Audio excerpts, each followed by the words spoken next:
नमस्कार स्वागत करुच्ची मोर आ गोटे नुआ वीडियो को मो ना आर्टिस्ट सिद्धेश्वर आम जो आउटडोर पेंटिंग करने जाइए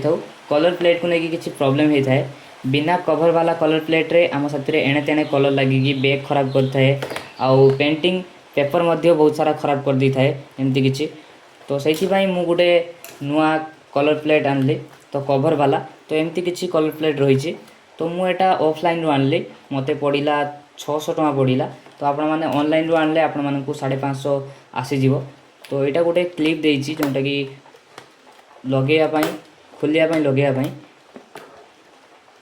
एमती गोटे क्लिप देती लगेवाई खोलियापाई बहुत सुंदर तो एमती किसी एथिरे स्पेस देती कलर रखापी 20टा तो यहाँ मुझे कैमेल कलर रखी 12टा तो यहाँ अलग ब्रांड रे ये आपण मैंने कलर मिक्सिंग करेंगे यहाँ गोटे फाइबर देती एठरे भी आपण मैंने कलर मिक्सिंग करेंगे तो कलर खराब न होगापाई आपण मानक गोटे रबर देती हवा पास न कलर खराब न होगापाई तो बहुत सुंदर आपण मैंने या एणे तेणे भी रखिपारे आपण मैंने जो भी रखिले किसी प्रॉब्लम हेनी कलर एणे तेणे लगभग आउटडोर नापी भी बहुत सुंदर जिनस तो एमती किसी वीडियो था आप किसी हेल्पफुल रही तो देखा नेक्स्ट वीडियो रोज।